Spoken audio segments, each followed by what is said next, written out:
So now, right, that I play all the instruments, right? When I was at Clark and I formed a band with a brother named Giuseppe Zanu, may his soul rest in peace, and he would play congas and I'll play guitar, and we just play traditional African songs, right? So we were doing that and then eventually we formed a band. So when we formed the band, we were playing high life, reggae, and little, jazz. And my economics professor, Dr. Ajamu Nyomba, right? He said, oh, I'd like to join your band. I said, what instrument do you play? He said, oh, I play the pan. I said, what's a pan? He said, steel drum. I said, oh, yes, please. Because I had seen steel drums at Festac in 77, right? And I fell in love with it then. And then while I was at Costec, there was an army band, right, that played, it was an army steel band, right? And they came to perform for us. And, so I saw it firsthand. I was close to it. And I was like, wow, this is great. So I fell in love with it then, but there was no access because, you couldn't get those instruments then, right? So he told me that, that he plays pan. I said, yeah, please come on. So that's how he introduced me into playing steel pan, right? Because he played tenor pan. And after my band disbanded, once we graduated, everybody scattered, and he formed a steel band. So he now brought me in as an arranger. So I learned to play the steel band, or to have that direct contact with steel band through Dr. Ajamu Nyomba, right? And here in Atlanta. Exactly. And the group that he found then was called Pan People. Pan People, I think. Right, and they're still around. Yeah, they've been around now for over 30 years. Wow. So I was the arranger because of my musical knowledge. Even though I was new to pan then, but I was the arranger, and I learned on the job. So I played the bass pan, played the guitar pan. Played a little tenor bass, played the alto. Then eventually I played tenor. So that's my introduction. That was my introduction into pan to playing. music in the diaspora. Yes, wow. And pan, especially pan playing. So the pan, out of all the instruments that I play now, even though I love the sax and it's my primary instrument, I gravitate more towards the pan. Okay. Right, and it's even like more emotional for me because when I used to perform, there was a gentleman named Patrick Fitzroy, I think his name was. He was a caricaturist. Okay. So he was the one that did that painting. The one on your social media. So every time that he'll see me perform, he'll say, oh, everything has come full circle. He found out that I was Yoruba, right? So he said everything comes full circle. So after about the third time or fourth time that he said that, I said, every time you see me perform, you say everything has come full circle. What exactly are you talking about? So he told me that the pan was discovered or invented in Laventille, in the hills of Laventille in Trinidad. And Laventille used to be called the Yoruba village. So the slaves that were brought in from Nigeria settled in Laventille, and that's where pan originated from. Wow. So that's why it was telling me that everything has come full circle now. So it's like, okay, Isn't my that ancestors, and even though it was in the 50s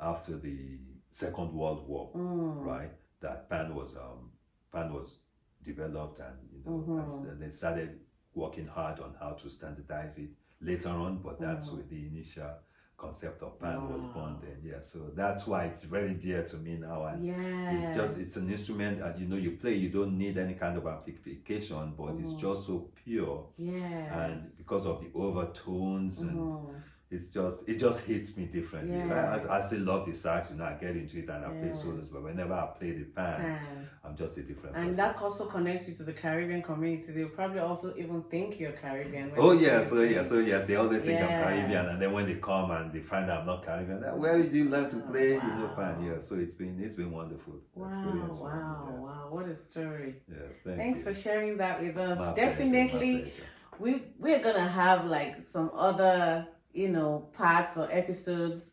We want you to delve more into your life as a student here, and because I know now you took a break, now you're back into music. Actually, Mr. Bayo Bello is my music partner. We actually have a duo collective called Abike Music. So he's back, thankfully, into pan playing and music, just music performances. So you can check out our website at abikemusic.com. But it's been a pleasure just listening to your story, how you started and where you are now, and where we'll definitely have you come back and share with us, more stories, and definitely how you see the music expanding beyond where it is right now, especially when it comes to pan playing and African people everywhere.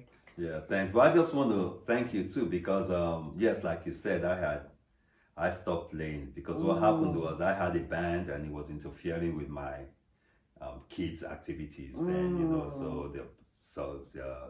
whether it's a homework, because I was always practicing.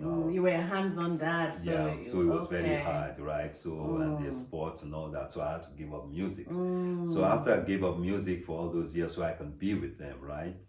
I now, after now we're in high school and I could go back to play music, it was really hard for me, I didn't really have the motivation anymore. I'll do a little bit of gig here and there, but I didn't have my band, and things had changed then, it was more of the, how you promote now, it's on the internet. Things have changed, definitely. And I didn't want to be bothered with it. I'm like, okay, I just want to focus on music, so I did join some churches so I can just at least play and, to try and get myself together and get myself disciplined, but it didn't help.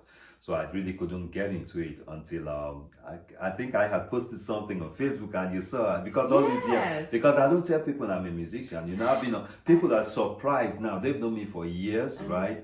Outside, like maybe in the dance community, because I do lots of salsa dancing and all that. Many people don't know because I don't advertise myself as a musician. So they don't even know because I had stopped playing. And the reason they don't know is because I was very frustrated, right? I'm like, wow, I have all this talent, I'm not doing anything with it. But I didn't want to tell anyone, right? So when you saw that and you said, oh, okay, I need to see your studio, and you came and we rehearsed, like, oh no, you have to get back. That's too much talent that to be hidden. Exactly, and your exact words were, oh, you're too talented to be a basement musician. Yes, I'm ready to come out now. Yeah, so I'm happy. I'm back out now. The world is happy for sharing what you have. It has to be shared. It's there for sharing. Thank you. And I'm so glad we have at least the social media platforms so in a way we are reintroducing you, because you've been introduced before, but we're reintroducing you to the world.